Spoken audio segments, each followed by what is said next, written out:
Olá, pessoal! Tudo bem? Essa aula será de matemática e suas tecnologias e vamos trabalhar a habilidade de identificar padrões numéricos ou princípios de contagem. Boa aula! Tudo bem, gente? Meu nome é Luiz Felipe, eu sou professor de matemática, estou aqui com vocês mais uma vez para mais um encontro aí na nossa preparação visando o Exame Nacional do Ensino Médio. Nossa aula de hoje, ela vai tratar da habilidade número 2 da área de matemática, que é identificar padrões numéricos ou princípios de contagem. Então chegou o momento de nós trabalharmos as características de algumas sequências numéricas, o seu padrão de construção e também trabalhar a estruturação de métodos de contagem para determinar de quantas formas um determinado evento pode acontecer, ok? Para a gente trabalhar essa habilidade, alguns objetos do conhecimento podem ser usados como instrumentos. Então tá aí, ó, a parte de análise combinatória, incluindo aí o princípio fundamental da contagem, muito importante, os conceitos de arranjo, combinações e permutações. E também as sequências numéricas, que no caso do estudo no ensino médio, são muito usadas as progressões aritméticas e geométricas, ok? Bom, a gente vai trabalhar essa habilidade 2 e um pouquinho desses objetos de conhecimento com alguns exemplos do nosso dia a dia que vão facilitar esse entendimento, ok? Bom, nosso primeiro exemplo então vai falar sobre as placas nos carros. Antigamente, as placas tinham aquele modelo ali que está no início, ó, 2 letras, 4 algarismos. E a partir de 1990 houve então uma mudança que acrescentou mais uma letrinha, ó, na placa do carro, tá? Essa letra, além de identificar a região onde o carro foi emplacado, também permitiu aumentar o número de possibilidades de placas, né? O aumento da frota foi ocorrendo, a necessidade de novas placas serem produzidas, e essa letra ajuda exatamente nesse ponto, de aumentar o número de placas que podem ser formadas. Então vamos pegar, por exemplo, o estado de Sergipe, onde essa primeira letrinha pode ser, vamos colocar aqui, ó, H ou I, tá? E a pergunta que vem é a seguinte: com o acréscimo dessa letra, quantas placas a mais podem ser formadas, né, lá em Sergipe? Né? O acréscimo dessa primeira letra permite você fazer quantas placas a mais? Então, o nosso objetivo aqui é calcular quantas placas você poderia fazer no modelo antigo, quantas placas você pode fazer no modelo novo e, pela diferença, ver quantas placas a mais podem ser produzidas, ok? Então, está lá a estrutura da placa antiga, 2 letras, 4 algarismos. Para você escolher a primeira letra, levando em consideração as letras K, Y e W, nós teríamos 26 possibilidades, certo? Na segunda letra, a mesma coisa. Você pode, inclusive, ter letras repetidas na placa, tá? Os algarismos sempre variam de 0 a 9. Então, temos 10 possibilidades para o primeiro algarismo, 10 possibilidades de escolha para o segundo, 10 para o terceiro e, na última etapa do processo, também 10 opções para a escolha daquele algarismo. Aí você me pergunta, tudo bem, eu já tenho lá as quantidades de cada etapa, as quantidades de possibilidades para cada dígito. Mas e agora? O que eu faço com esses números? Bom, aí entra o chamado princípio fundamental da contagem, ou princípio multiplicativo, que diz o seguinte: quando um evento é composto por várias etapas, várias escolhas sucessivas, para você calcular de quantas formas esse evento pode acontecer, basta você multiplicar o número de possibilidades de realização de cada uma delas. Então nós vamos multiplicar ali aqueles valores e a gente vai encontrar então o total de placas que podem ser formadas com aquela estrutura, dando ali no total 6.760.000 placas, ok? Bom, e no modelo novo? Está lá a estrutura do modelo novo, uma letrinha a mais. Lembrando, ó, que no caso de Sergipe, essa primeira letra, ó, pode ser H ou I, ok? De forma que nós temos então, ó, 2 possibilidades para a realização da primeira etapa, para a primeira escolha. Temos 26 opções para a letra seguinte, que aí pode ser qualquer uma, para a seguinte a mesma coisa, 26 opções. No caso dos algarismos, nada muda em relação ao modelo antigo, não é isso? Temos 10 opções para a escolha de cada um dos algarismos que compõem a placa. Usando novamente o princípio multiplicativo, nós teremos aí, ó, um total de 13.520.000 placas. Aí você percebe realmente, ó, que houve um aumento, né, no número de possibilidades, número de placas possíveis. Se você fizer a diferença entre os dois números, você vai ver então que a gente pode emplacar, ó, 6.760.000 carros a mais com essa nova mudança, ok? Então, ó, uma dica: o princípio fundamental da contagem é a base de toda análise combinatória, ok? Bom, Vamos para o segundo exemplo, que aí a gente vai trabalhar um pouquinho, vai falar um pouquinho sobre o futebol, que é uma das paixões aí do brasileiro, uma das maiores paixões do nosso Brasil, né? E a Copa do Mundo está se aproximando, estamos em 2012, faltam 2 anos aí para a Copa, tá? E o Brasil já está garantido como país sede, não é isso? Bom, nesse torneio, os times, as seleções, eles são divididos em grupos na primeira fase. Cada grupo tem 4 seleções, ok? Se nós levarmos em consideração as 32 seleções que vão participar do Mundial, quantos grupos diferentes o Brasil poderia enfrentar na Copa do Mundo? O Brasil vai estar presente lá num dos grupos, mais 3 seleções vão compor aquele grupo junto com ele. E a questão agora é a seguinte, considerando as 32 seleções, quantos grupos diferentes nós poderíamos formar, incluindo o Brasil? A análise combinatória entra aí também para ajudar a gente no cálculo dessa quantidade. Então, está lá a estrutura do grupo, o Brasil está no grupo, então para a escolha daquela seleção nós temos apenas uma possibilidade, que é o Brasil, e nós temos que agora escolher as outras 3 seleções que vão compor o grupo com ele, certo? Se são 32 seleções e o Brasil já está incluído, né, no grupo, só sobram 31 opções para a escolha da próxima seleção. Uma delas foi utilizada, sobraram 30, você vai ter então 30 possibilidades para a próxima escolha. Entrou uma seleção, vai sempre diminuindo, né? Vamos ter agora 29 possibilidades, 29 seleções restantes, então nós vamos ter 29 possibilidades para a escolha da última seleção do grupo.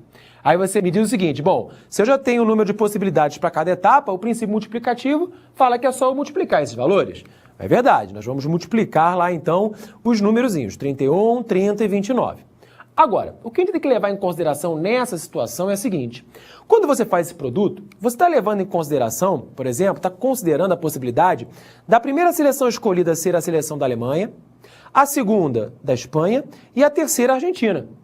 Já imaginou esse grupo? Ó, Brasil, Alemanha, Espanha e Argentina? Ia ser fácil, hein? E também está levando em consideração ter escolhido a Alemanha como a primeira seleção, a Argentina a segunda e a Espanha a terceira. Mas você há de concordar comigo que o grupo Brasil, Alemanha, Espanha e Argentina é a mesma coisa que o grupo Brasil, Alemanha, Argentina e Espanha.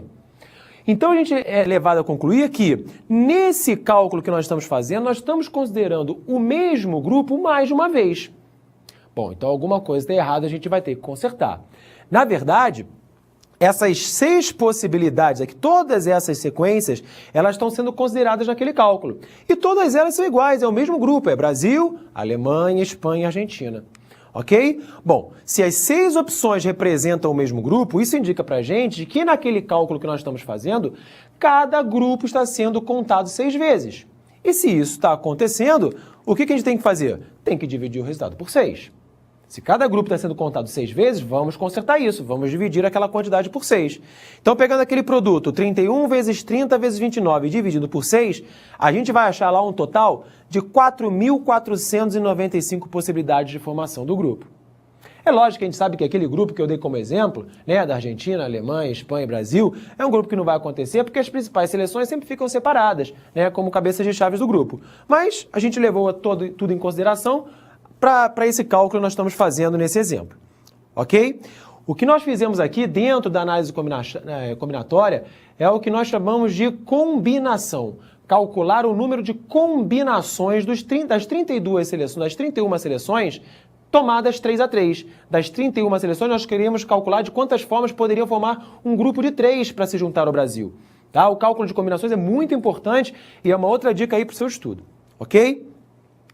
Bom, vamos sair um pouquinho agora da análise combinatória e como a segunda parte da nossa habilidade fala sobre sequências de números, a gente vai trabalhar aí um pouquinho o conceito de progressões aritméticas, tá? E a gente vai levar em consideração um exemplo do jogo de boliche, né? A gente tem no jogo de boliche um conjunto de pinos que são arrumados de que maneira? Vamos lembrar? Você tem lá um pino na frente, né? Um pino central aqui na frente. Atrás dele vem 2, mais atrás um pouquinho mais 3 e lá no fundo são 4 pinos. A primeira com 1, a segunda com 2, a terceira com 3 e a quarta com 4. Tá? Se você quisesse calcular o total de pinos, né, presentes nessa estrutura, seria fácil. É só você fazer essa conta. 1, mais 2, mais 3, mais 4. Que ia dar lá um total de 10 pinos. Ok?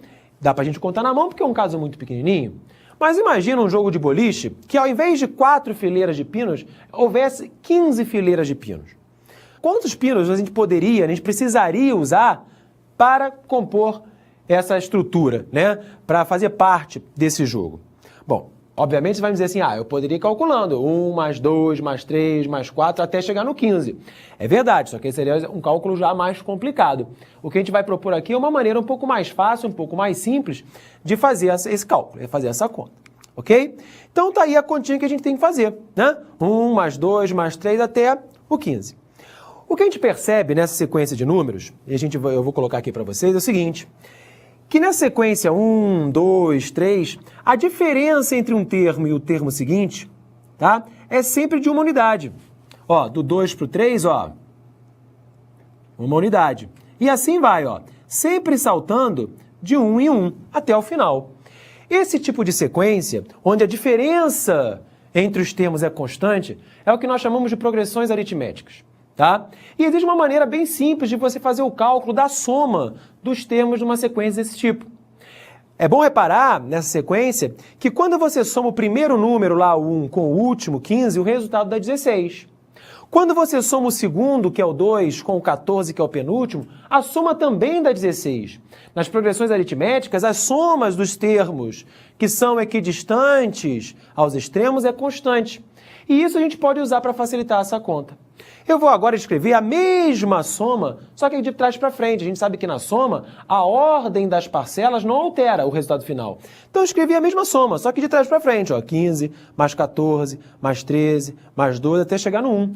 Deixando, ó, observa, ó, uma embaixo da outra, as parcelas que somadas, ó, dão sempre o mesmo resultado que nós havíamos comentado, ó, sempre somando 16. De forma que se nós somarmos essas duas equações, olha que legal que vai acontecer, ó. Somando ali as duas equações, a gente vai ter n mais n, 2n, igual, aí vai aparecer várias parcelas iguais a 16, né? 1 mais 15 igual a 16, 2 mais 14 igual a 16, 3 mais 13, 16, e assim vai até o final. Quantas parcelas iguais a 16 aparecem naquela soma? Bom, se nós estamos somando 15 números, nós vamos ter 15 parcelas iguais a 16, não é isso? Então a gente vai ter que 2n vai ser igual a 15 vezes 16, que dá 240. Dividido por 2, nós vamos ter ali, ó, o total de pinos da estrutura. Vão ser, então, 120 pinos. Legal?